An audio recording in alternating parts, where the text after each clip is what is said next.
that Foundation for Economic Growth and Welfare is a policy-oriented research think tank recently set up in Delhi just before the COVID.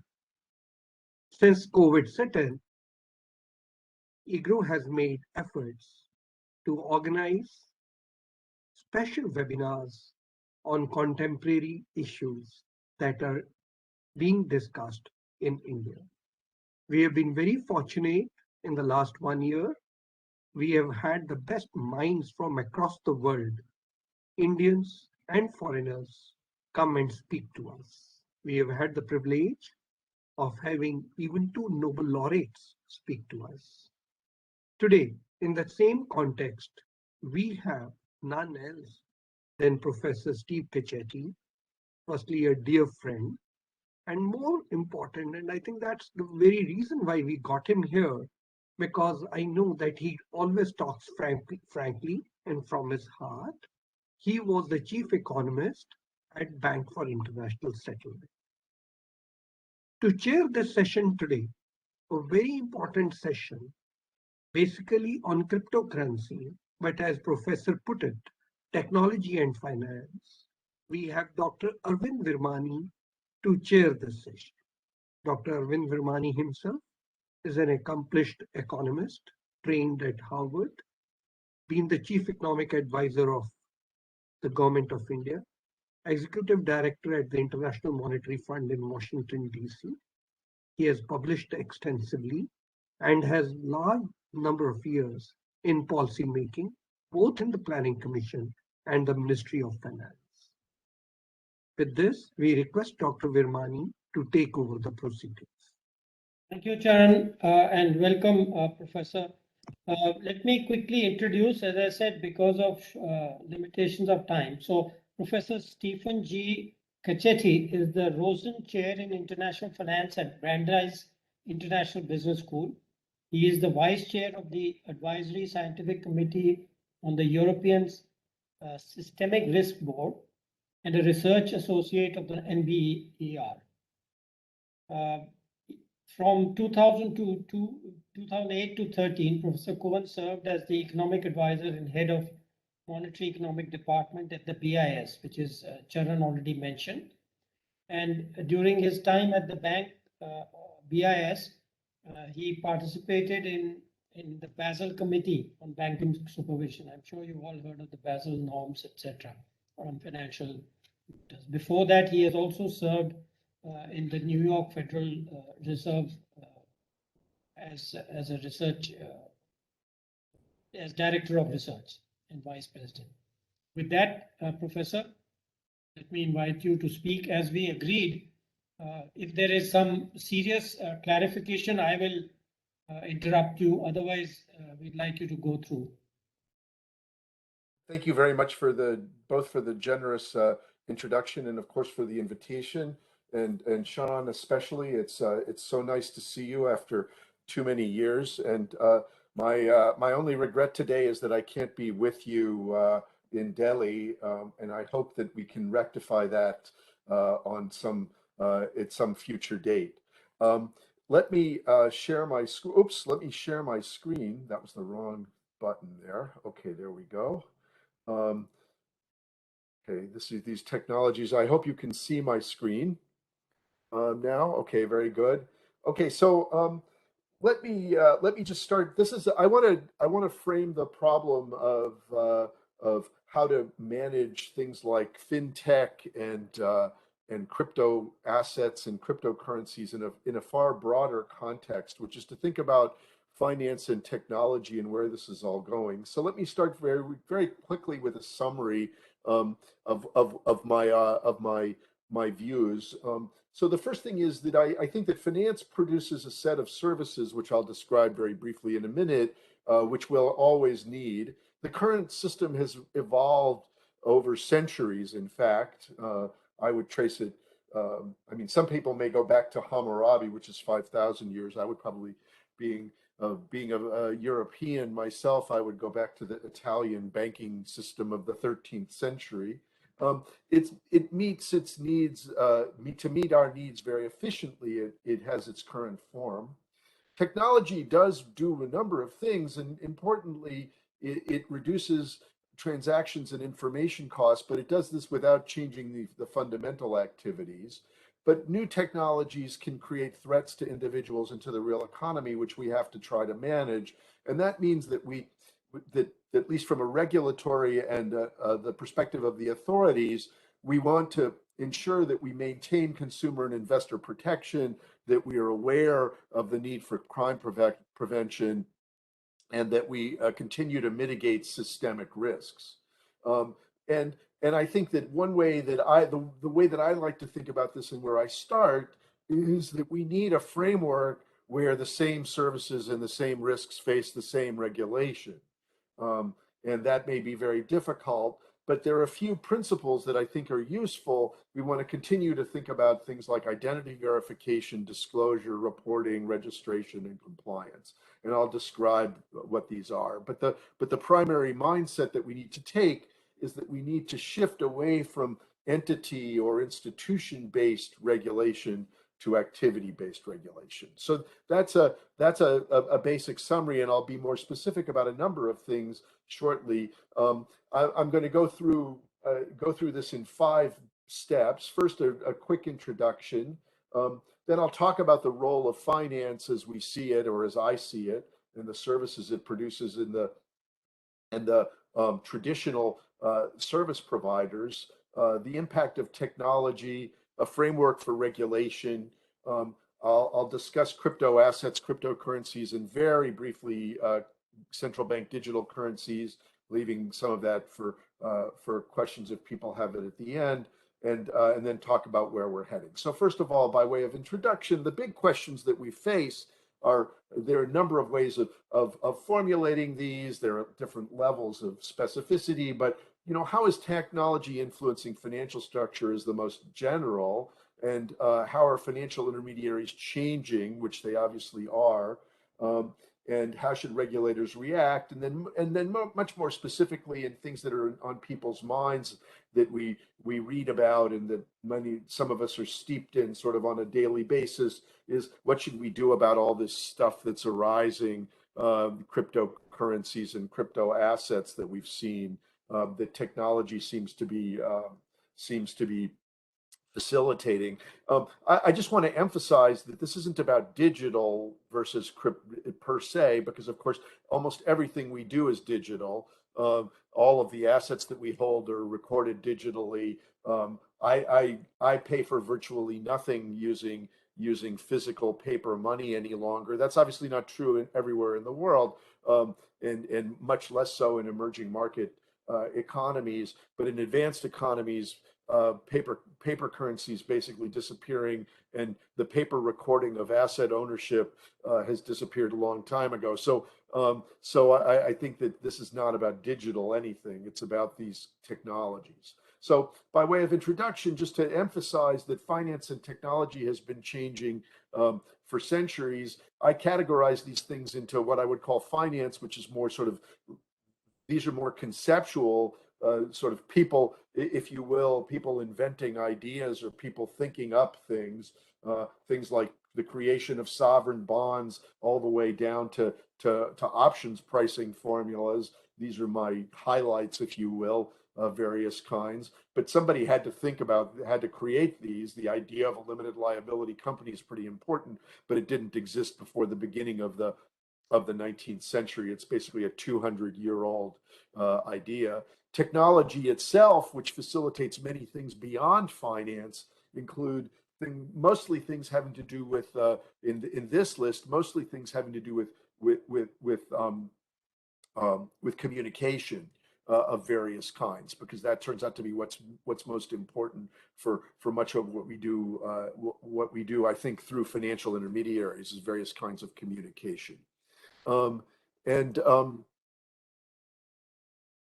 There are a couple of interesting facts that I want to point out, though. One of them is the cost of financial intermediation. Thomas Philippon, a number of years ago, was able to compute an estimate of the cost of financial intermediation in the United States going back to 1885. So this is 130 years plus. And it's sort of stuck.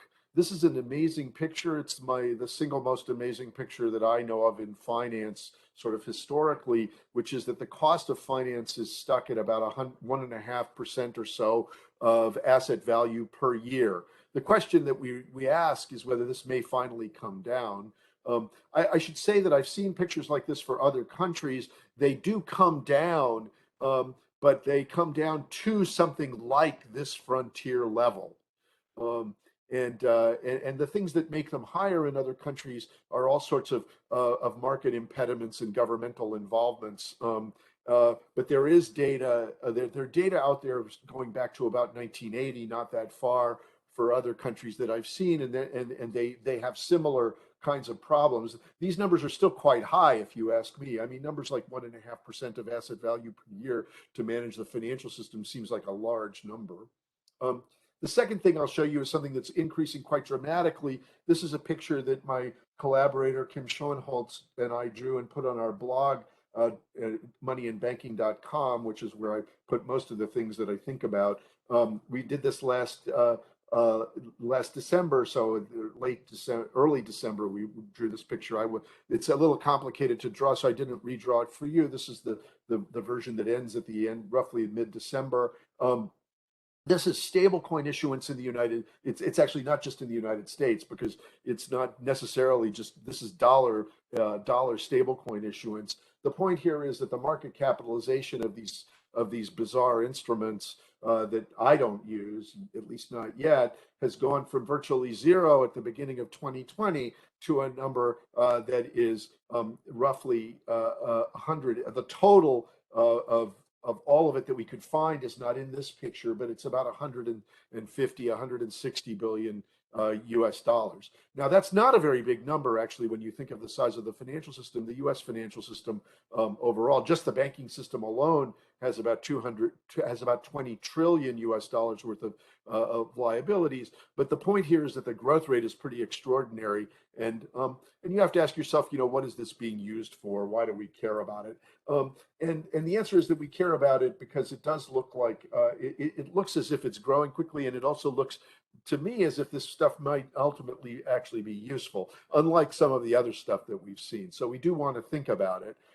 We should ask what it is. And I would argue, we won't have time to talk about it in detail, but if you look at the details of this stuff, it does look a lot like demand deposits. It looks like bank accounts, and some of these things that are really do look like narrow banks, especially the one that's issued by Circle, which is called USD Coin, which is the one that's in red. Tether is a whole other issue, which we won't have time to get into unless somebody has questions about it.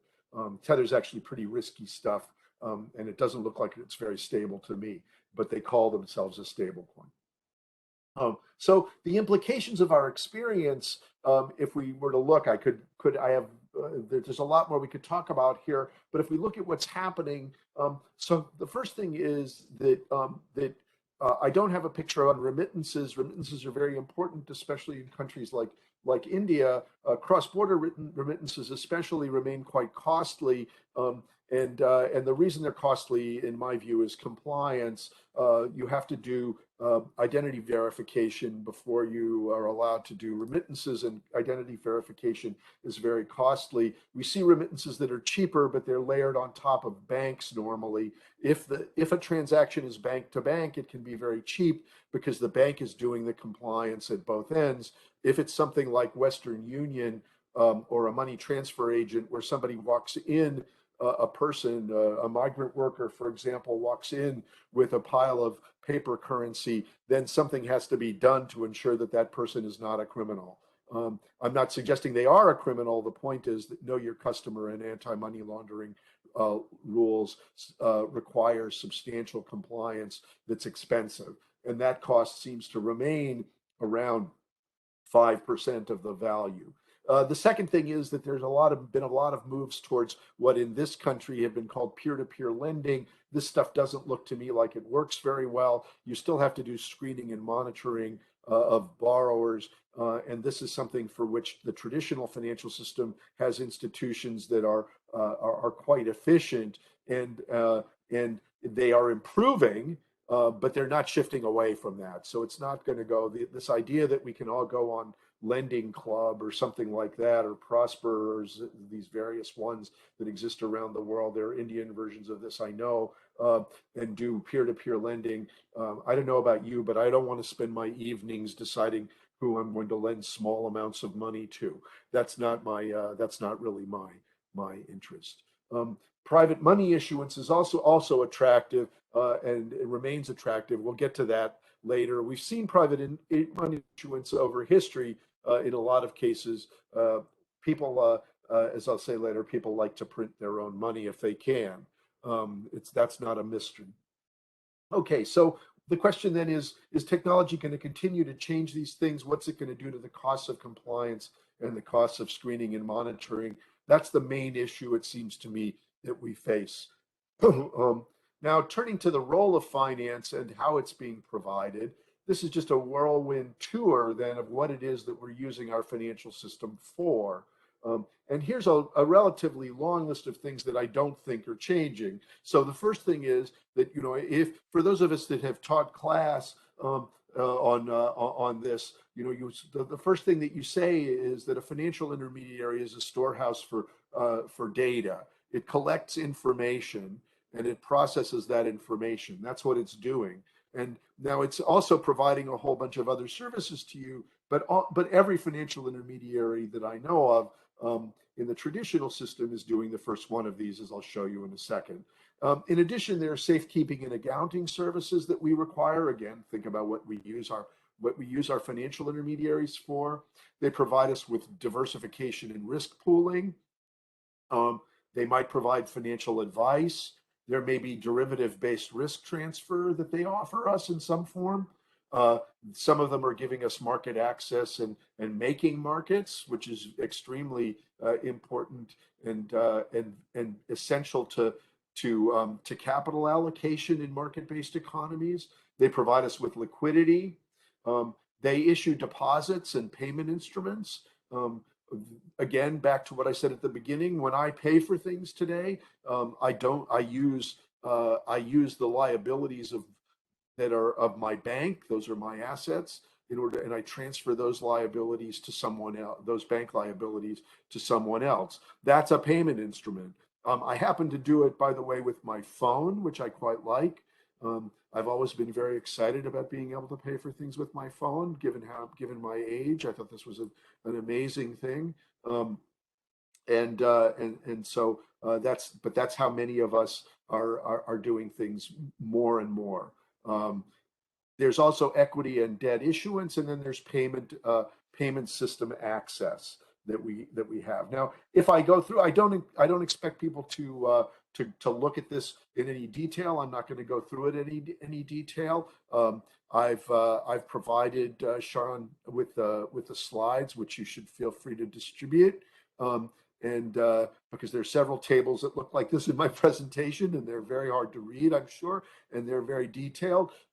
These are first cuts. The idea is that we can ask ourselves who provides what, and across the top we have what I would call the traditional financial intermediaries of various kinds.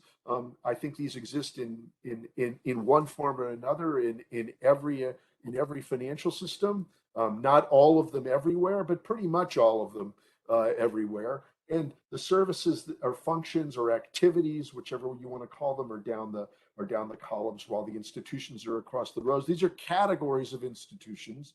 Importantly, this is organized now. The table is sorted, so on the far left are the ones that provide the most, and at the top are the ones that are with the most breadth of their provision. I want to emphasize that this is not necessarily about competition per se, because some of these people are providing certain kinds of services and are very, very concentrated. So for instance, central clearing parties in what they do have virtual monopolies, as do custodians, because there are increasing returns to those particular activities. So this is not necessarily about competition. It's about breadth of provision. So if you look at this, I want to think about this as some of these things being provided very broadly by a large set of traditional intermediaries, and some of them being very narrowly provided. And if we focus on the bottom of this, you're going to see that this is where the entry is in the fintech world and in the technology world. People are not entering the safekeeping and accounting business per se, or the diversification and risk pooling business, but they are entering the payment system access and the payment instrument issuance business. For complicated reasons, they're not entering equity and debt underwriting, although there were attempts to do this that we can discuss that have not, I don't believe, are destined for success. Some of them have already failed. So if we look at the impact of technology, the first thing is that technology has potential benefits and it has potential costs. As I said at the beginning, it reduces transactions costs, it reduces screening and monitoring costs. It also expands delivery of the services and can improve access. Improving access is obviously extremely important in the context of countries that have large underserved populations. This is not true for most advanced economies, but most emerging market economies, and you have all lived through this, have very, very, very large underserved populations. Although India has been incredible in its ability to broaden the financial service provision, at least if I understand correctly what's going on. The other thing about technology is it could eliminate the zero bound constraint on policy rates. I won't talk much about this because it's a complex and somewhat fraught issue. But there are costs associated with this. It can facilitate undesirable types of discrimination. We're learning, for instance, that artificial intelligence or machine learning technologies are not a panacea, that if you train them on data where people were discriminating, they will turbocharge the discrimination. And so that's something that we have to really watch out for. The second thing that it can do is reduce competition. It can increase monopoly of power and therefore risk exploitation of customers, both consumers and investors. And it can also create a wasteful arms race. It's already done this in the case of high frequency trading. High frequency trading is in my view something with virtually no economic benefit and extremely high resource costs. I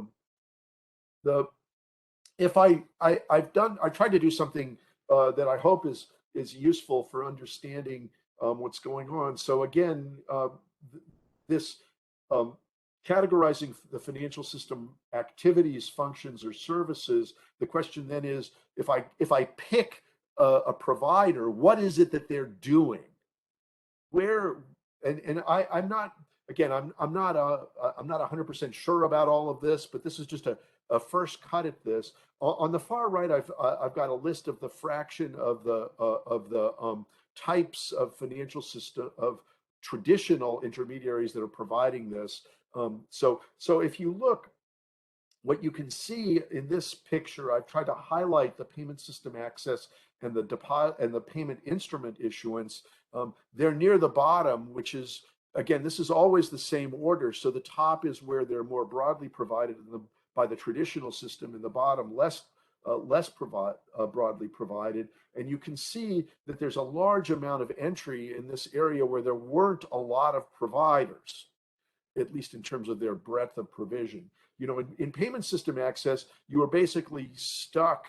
You were stuck with a few traditional providers of payment system access, and these were primarily banks, somewhat less intensively asset managers, and then there are also money transfer operators, but those are not that big in most places. So you're basically stuck with banks. So banks were not necessarily efficient. They were expensive, and so payment system access became is an obvious point of entry, and one that the technology has offered. The second thing is payment instrument issuance, and this is again something that was done by only very few people, primarily by banks, by traditional banks, and so there's an issue of issuance. Now, across the top, what I have are different intermediaries. This is very much focused on sort of US and Western stuff because that's what I know the best. And I'm sure that you could all do this for your own local system in India as well. I was not brave enough to try to do that, and so I did not do that. But so you can see, you can see immediately then what's going on here. Now, I will say the case of India, as I mentioned before, I find this totally amazing. I think, but it's an indicator of how it is that what it is that we need to do elsewhere in order to improve financial access. I point to this all the time when people say, "Oh, we can improve financial access by issuing central bank digital currencies or something like that." I said, well, what the success in providing access, and again, you all know way more about this than I do, so I say this at my peril. But from an outsider's view, I can tell you the ability to create 400 plus million bank accounts for underserved parts of your population. And this is since 2014, but it mostly happened, if I'm correct, in the first 4 years of the PMJDY program. I think is pretty astounding. But my reading of this is that the Aadhaar system was a fundamental building block of your being able to do this. And so what you need, and also that the PMJDY system involves government subsidies of one form or another. And so those two things together, I think, are essential if what you want to do is increase access. Digital identity providing is in fact a fundamental building block. And I think we're going to come back to this again very shortly, because without digital identity, a lot of the stuff that's been going on, I think, isn't going to be able to meet the sorts of requirements that we have for finance. So turning to the framework for regulation, then my friend and former colleague Augustine Carstens, who became the general manager of the BIS, which is the head of the BIS several years ago, has said a number of things. This is the first one. I'm going to have several of his quotes because I like them. The BIS, by the way, for those of you that are interested in finance and technology and innovation, interested in issues associated with the way in which digital with crypto assets and the like are working, and central bank or digital currency, I think it's the best source for, they're doing the best work on this globally right now. And so I spend a lot of time looking at their work, and I commend it to you if you have an interest and you have the time.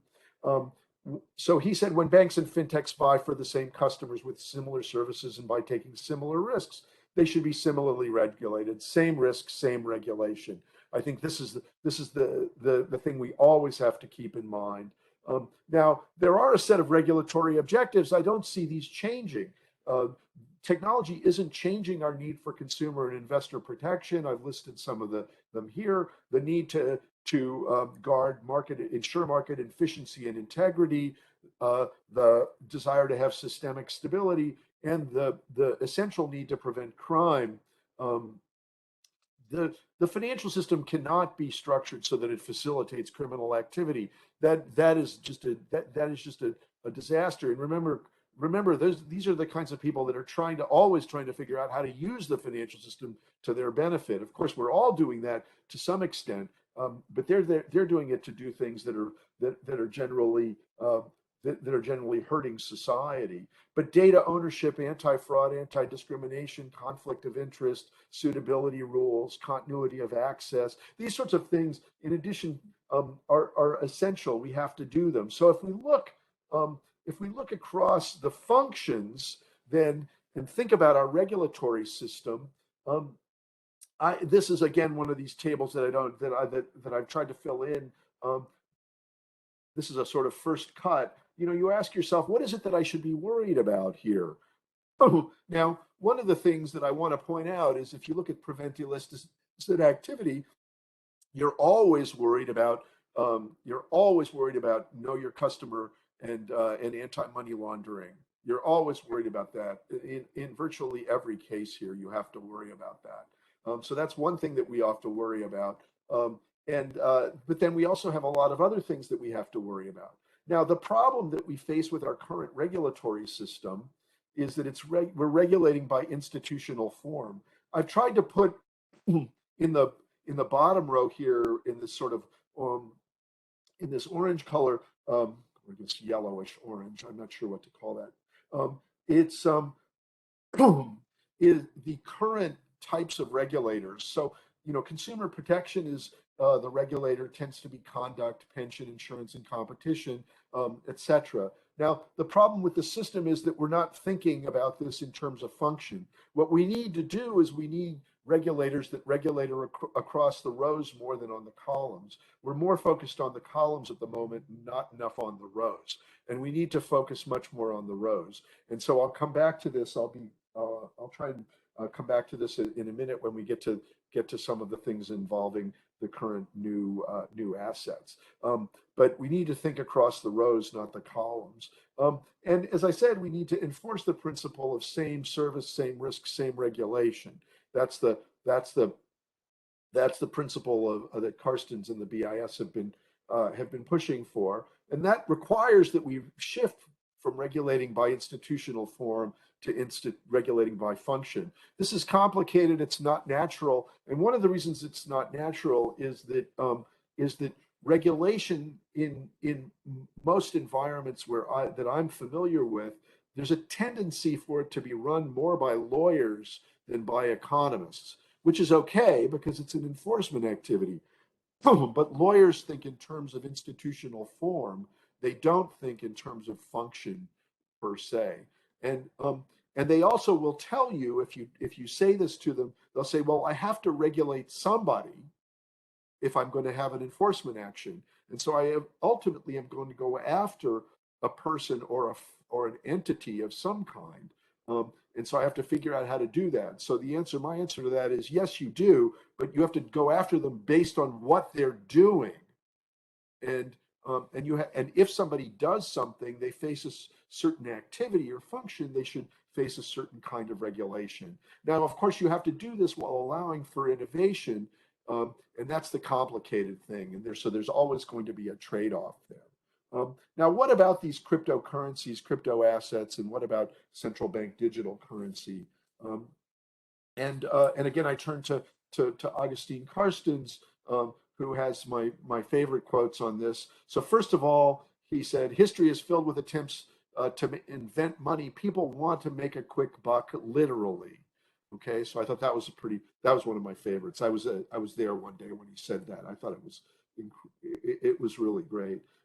Now, he's also said cryptocurrencies are a bubble, a Ponzi scheme, and an environmental disaster. He said this in 2018 with respect to Bitcoin primarily, and I'll hold to that comment. I continue to agree with it for Bitcoin. Bitcoin is an environmental disaster. We have to figure out how to deal with, starting with the environmental disaster part, the fact that these things are using so much electricity. And that's just, there's no call for this whatsoever. So what are our concerns and what should our regulatory reaction be? And I'm nearing the end of my prepared comments here. So first of all, our concerns should be the same concerns that we have for all of the financial system: consumer and investor protection, market efficiency and integrity, crime prevention, and systemic stability. So these things have problems that arise in all of these regards. And so we have to meet, in terms of the regulatory reaction, then we can look at existing instruments and issuers and say that the instruments and the issuers of these new instruments, the new crypto assets, should have to meet the same requirements. So stable coins are one of my favorite because, as I said, that I believe that stable coins are likely to prove pretty useful. If you look at a stable coin, what a stable coin is it's a claim on a portfolio of assets. Now, the issuer will claim that that the stable coin, given its name, is tradable at par all the time. So they're going to maintain a unit value in some currency, and they're going to back it one for one with a portfolio of assets. Now, if you ask me, that looks like a bank issuing deposits. Okay. Now it's issuing deposits, of course, in the current instance, without any kind of deposit insurance, without central bank access, should the assets become illiquid. But that's what it's doing. Now we have a regulatory system for this already. We have a regulatory system that is focused on the issuance of demandable deposits that are demandable at par, and those are called bank regulations. Now, these things may have very low risk assets, and if that's the case, then their capital, for instance, would have to be quite low. They may have very liquid assets, in which case their liquidity requirements may be easy to meet. But they look like banks. They may be narrow banks. You may give them access to the central bank, and they may be able to deposit, to hold central bank deposits backing their issuance. But in any case, they're banks. Now, what about cryptocurrencies themselves? Well, cryptocurrencies, it seems to me, would have to meet a number of disclosure reporting and AML KYC requirements. If we wanted to create assets to make trades among ourselves, that's fine. There's nothing that should stop us for doing that, issuing pieces of paper to each other and allowing our group here to have some sort of ecosystem. But once we start doing these sorts of things, we should have to meet these requirements. And I'm particularly concerned about AML KYC requirements. And then the question is, how do you get at these people? Now, in the case of cryptocurrencies, it's normally going to be through the exchanges. And the fact that exchanges are actually doing the transactions. While it is possible to do cryptocurrency transactions on your own as a user yourself, by and large, people don't do that. They use custodians, and so there is somewhat of an issue of what to do about this fringe that we can come to if we want. Finally, there's central bank digital currency, and the question is whether or not this is a solution in search of a problem. There was a very nice report issued by the Economic Affairs Committee of the UK House of Lords a couple of days ago, and that's the title of their report: is central bank digital currency a solution in search of a problem? I'm happy to discuss this at quite a bit of length, and I think the answer is that it solves very few problems that aren't easily solved elsewhere in other ways, and it creates a lot of risks with things like disintermediation, currency substitution, and the need for compliance that are not worth facing. So where are we heading? Very quickly, because I'm out of time. I think there are a couple of possibilities about this at the sort of very high level. One possibility is that big tech takes over finance. We're all seeing a little bit of this, but they've not yet become actual financial intermediaries. This is things like Facebook issuing stable coins through what they used to call Libra. They decide to rebrand it as DM. It's things like Amazon providing lending services to people on their marketplace. But will they take over? The second possibility is that big banks continue to dominate. In both cases, they're going to build or purchase successful fintechs. The small guys, it seems to me, are not going to be around. Remember, banks are technology companies already. They spend way more on technology than an individual large bank spends more, like, JP Morgan Chase turns to be one of the biggest banks, way more on technology every year than all of fintechs combined. So this is not some sort of mystery to them. But government authorities will play a critical role how they do these things, and we have to think about this very quickly. just generally, where do I think this is all going? First of all, I think improved information will improve access and reduce the cost of compliance, screening, and monitoring. That will be generally a good thing and will be welfare enhancing. Most cryptocurrencies, in my view, are going to disappear. There are thousands of them right now. Only a few of them are big anyway. If any of them survive at all, there will only be a few, and they'll have to meet some pretty stringent regulatory requirements, as will all crypto assets. Central bank digital currencies will appear, they already have, in some jurisdictions, generally smaller ones, or emerging markets of one kind or another, but perhaps not in large market-based economies. I think if the Federal Reserve were to issue them, then we should all fasten our seatbelts. This would be an unbelievable disturbance, I think, to where we're going. And with that, I bring us back to the summary that I started with. We're providing a set of services that we still need. The system is not all that inefficient, although it could improve.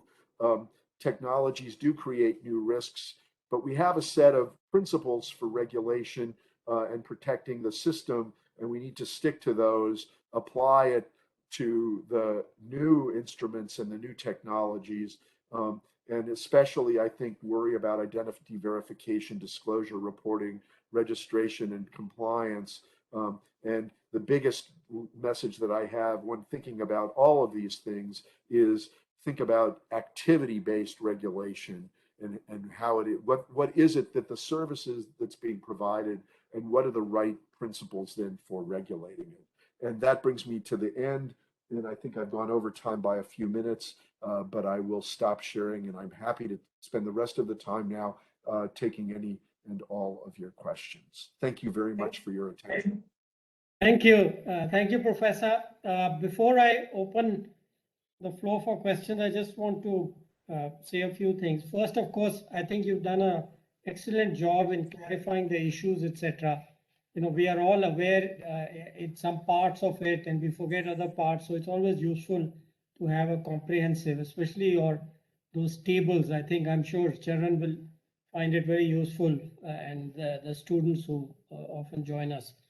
I just want to mention a few pieces of information. Firstly, I was intimately involved with the creation of the UID between 2006 and 2009. I wrote several papers, and I actually headed the committee which worked out the whole system, which we then recommended to the cabinet. And it took like 2-3 or more years for the cabinet to actually approve that thing and set it up and appoint a chairman, which was from the private sector. And finally, they named it Aadhaar. So the original, we had a simple name, UID, unique ID, which was supposed to be a digital ID. So just for your information. The only other thing I've mentioned is, I think our approach since then has been, the one important development which perhaps may not have noticed is something called the UPI, the Universal Payments Interface, which is a public good created by the government, government initiative. So one of the things we are very keen on is to look and identify and find if there are kind of structures or digital public goods, to put it simply, like the Universal Payments Interface and the UID, which would help promote competition in the new digital economy. So with that, let me invite Charan. Do you want to push off the discussion with some questions? And I see another hand, I think Mr. Sharma. Yeah. I think let's go to Mr. Sharma. Mr. Bhoi was also here. He may have a question, and we are fortunate our former Deputy Governor Shamla Gopinath, madam, is also here. So let's open it. So, Mr. Sharma, your question. Thank you so very much for this. In fact, what Mr. Cecchetti said about this, some committee of Bank of England saying that a solution in search of a problem. In fact, that was set 2 months back by Christopher Waller. He is the governor of the Federal Reserves, and he made this, but he delivered a very long speech which I read, and I couldn't agree more with that. In fact, I hold the same view.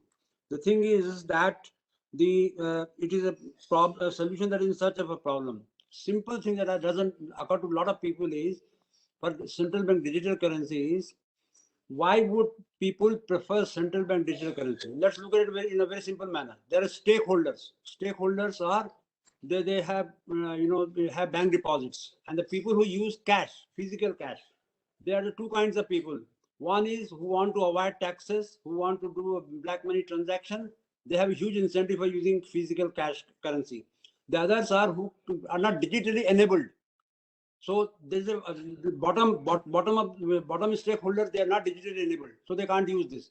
Now the day, so they cannot use, if they cannot use CBDC, they are not able to use CBDC because they cannot use the digital banking. Once they are able to do, they are digitally enabled, they will use digital banking, because digital banking, they earn interest. If I have to pay a certain amount today, at this moment, I am earning my interest up to that day. Why should I go in for a digital central bank digital currency in preference to a digital interest-bearing account with the bank? So this will remove that incentive. So, and as regards other people, there's no, it's not known to what extent the anonymity will be protected, which is there in the case of physical cash. So once I believe that if this is there, then there is no incentive for the common people to, I for one, I will never have CBDC. I don't have to use it. I use the bank account because I'm earning interest on that. Central bank digital currency will not pay interest. Why should I go for central bank? It's a digital central bank digital currency. And then we have e-money with the bank, which is digital money. So I think this is as simple as that. And that's perhaps what Christopher Waller was trying to drive home at. This is my take on this CBDC. Second thing on the cryptocurrency Bitcoin, I did an analysis and I found that in the last 8 years, daily returns of the Bitcoin, I found a Sharpe ratio of Bitcoin came to 0.82, which is lower than 1. The Sharpe ratio has to be 1 or above. So that means Bitcoin has failed completely on the Sharpe ratio. So it is very dangerous, very disruptive, and I think this can cause huge amount of serious risk to systemic financial stability, and that means macroeconomic stability. So I think that's all I have to say. Thank you so much.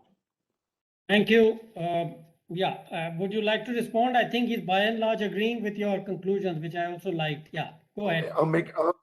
Let me make two very quick comments. First of all, Dr. Viramani, thank you very much for your comments about the digital public goods. I think this is an extremely important thing. One of the big losses of not being with you in person is that I can't learn about your system. As someone who's traveled to many countries, I will tell you, and many of you know this, you don't really learn about a place and what they're doing and how it works unless you actually go there. And so this is a huge loss for me, that I can only learn about India from my home in Massachusetts. But I think that what you've done what you've done in India is absolutely astounding, and I think the world should look at you as a model for how to improve financial inclusion. And I think that they should, what you're describing, I think is something that you should be extremely proud of, and I hope other people copy what you're doing. Now on the CBDC, again, all I'll say is that I think it's a dangerous thing to put into. I think that what's dangerous about it is Mr. Sharma, is not that I would not want CBDC or you would not want CBDC, but if there's stress in the financial system, the people who have their funds in traditional banks, who don't understand, as we do, the details of the fact that we're protected, the stress will cause outflows. I also worry that CBDC actually will have to pay interest, because I don't see politically how you can pay interest on wholesale accounts, but not retail accounts. Now, maybe that's not true, but I think that will be the case. But regardless, I think that the run out of banks into CBDC is a particularly big risk. And on Bitcoin and the Sharpe ratio, since Bitcoin has zero fundamental value, it's all a bubble, and so it's not clear why its Sharpe ratio isn't infinite. But I'll let that I'll let that go. So you have some other hands, I believe. I'd be happy to discuss it. Yeah, thank you. We will go to the other question. Just want to add one point here. I mentioned the UPI, the Universal Payment Interface. In fact, Facebook is using the UPI as a base for its payment system in India.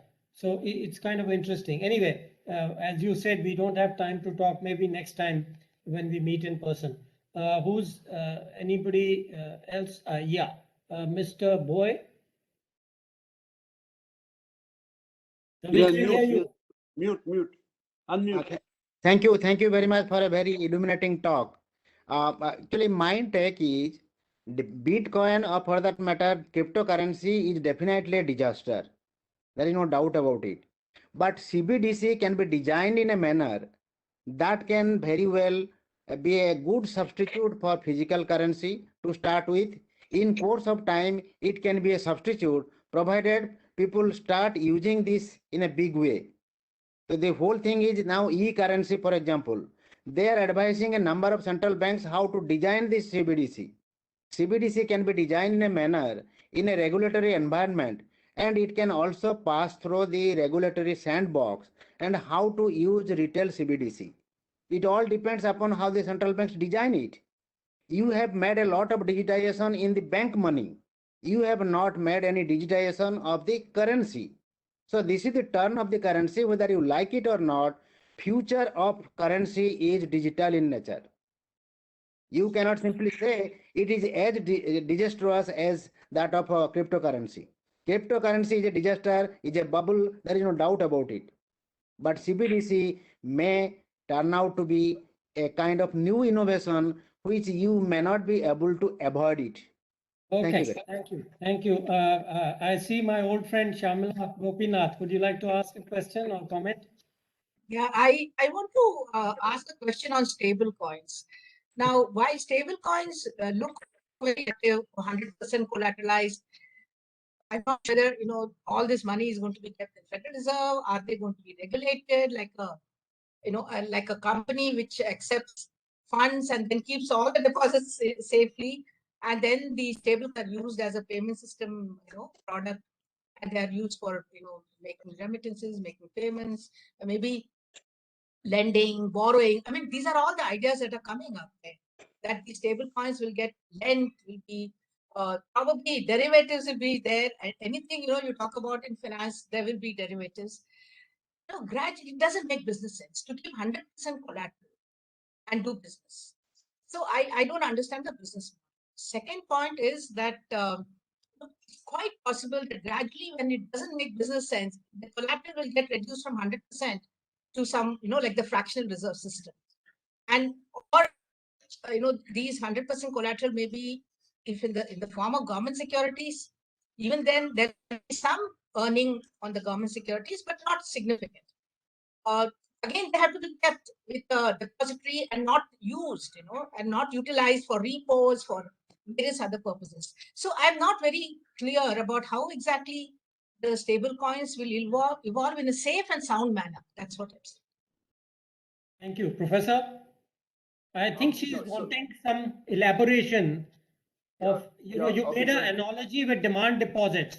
How good is the analogy? How would the regulatory thing work? Right. I think that so first of all, in this country, there's a clear move that stablecoin issuers will need to get bank charters, and one indicator of this is that Circle, which is this very large stablecoin issuer already, is actually in favor of that and is currently in the process of obtaining a bank charter.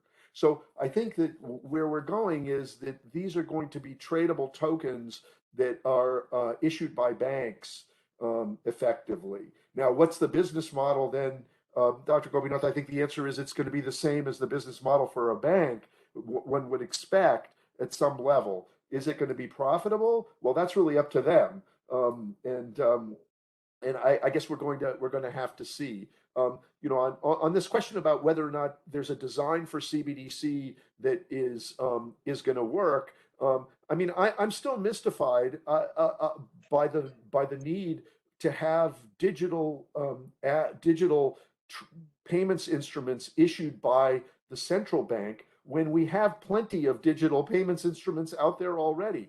I mean, unless I'm mistaken, virtually all of what we used to call M2 or M3 in every country is already digital. So who cares? I mean, why do I need anyway? But there may be designs. People may want to do this, and you know, more power to them. But as long as they do it in ways that meet KYC AML rules, so that they're not facilitating criminal activity, as long as they do it in ways that don't disintermediate the existing banking system or that don't destabilize other countries.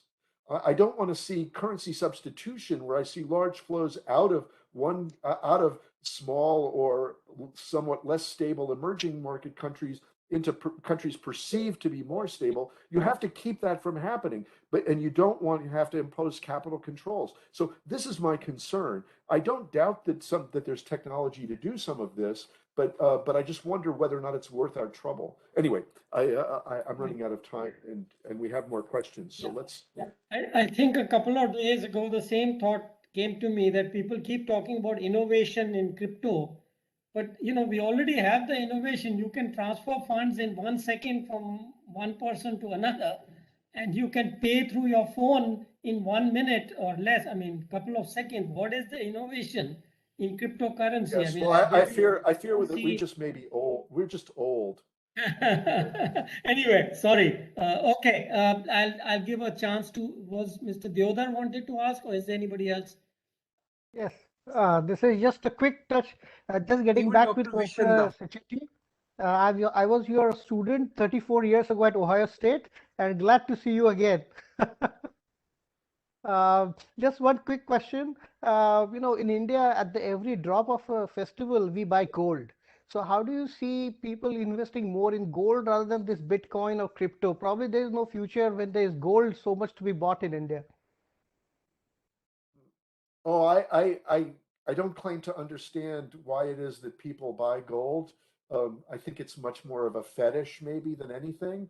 And historical, it has to do with people's beliefs. This is, and I think that people are likely to continue to buy gold for the same reason that they have bought gold historically. It's shiny, they like it, it doesn't tarnish. You know, they feel that they can give it to their children.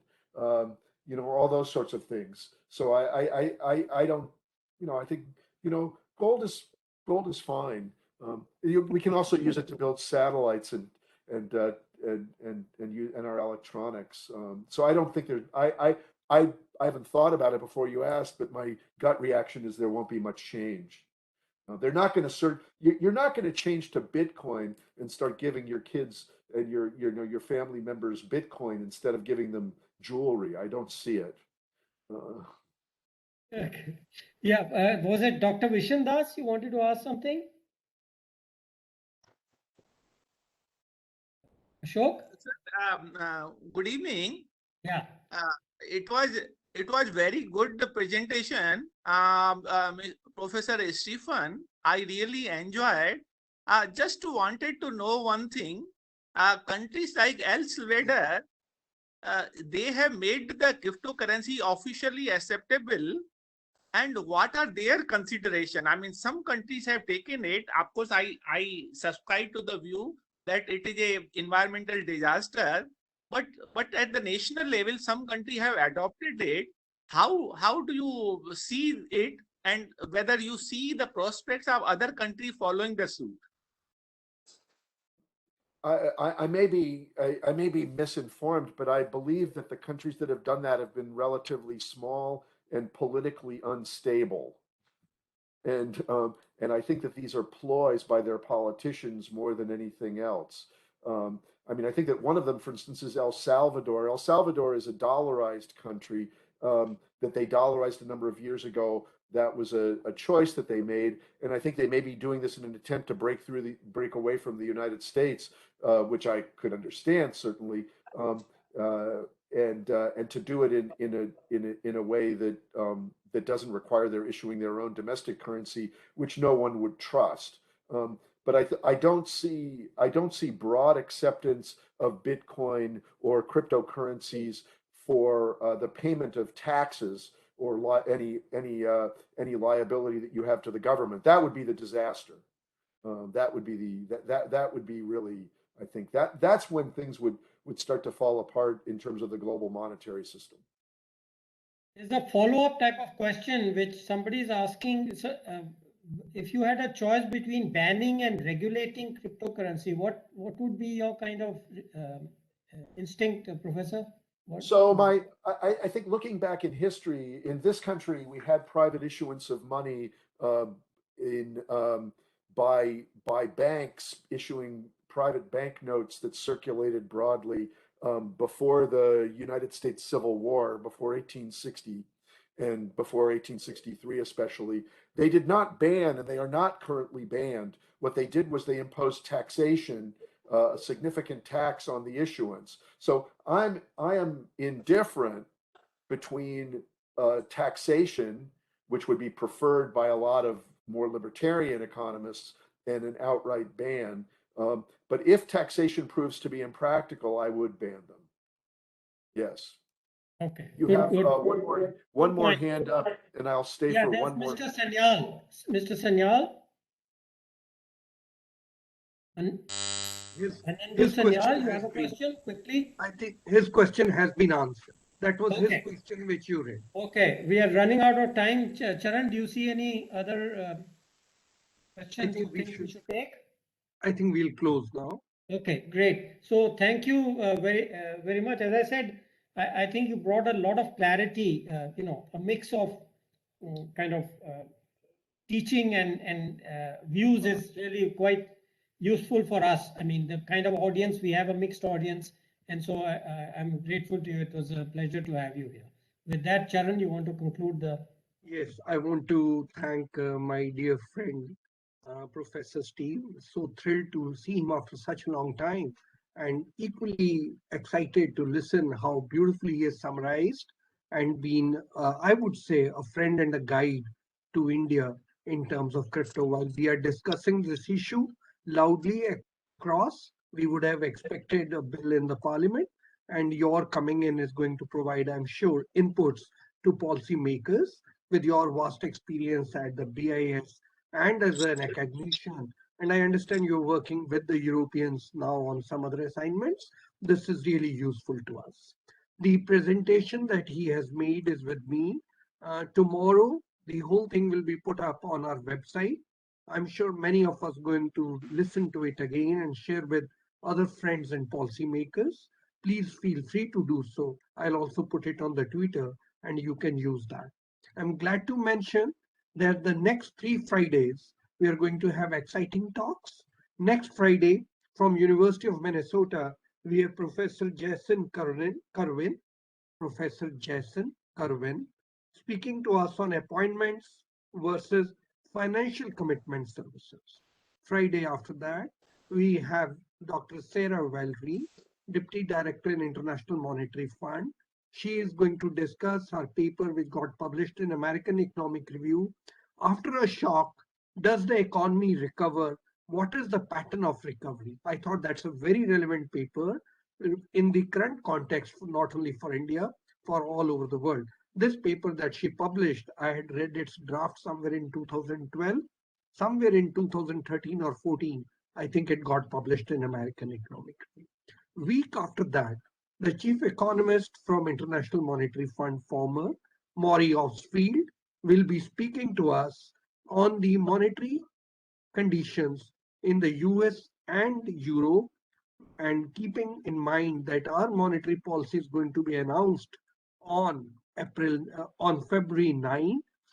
February 4 will be Maury Osfield speaking to us.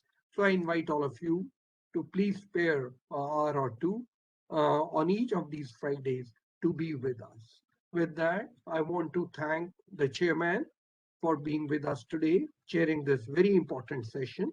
Also want to specially name and thank my founder colleague at EGROW, Dr. Ashok Vishandas, my former colleague at the RBI, Dr. B.K. Bhoi, and then our Deputy Governor at that time, Madam Shamla Gopinath, and our ED, Mr. V.K. Sharma. We were all there together at the RBI and still remember the discussions that we would have on these issues.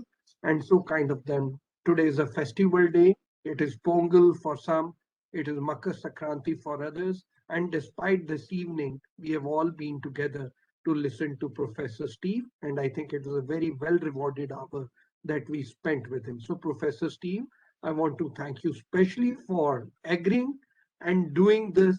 And many of the slides are the first cut slides. I am sure you blog, and we are going to also use your blog in future to learn about what you are thinking and doing. With that, let me conclude thanking one and all of you again. Thank you. Thank you all very much, and I hope to see you in India Thank not you. too long from now. Sure.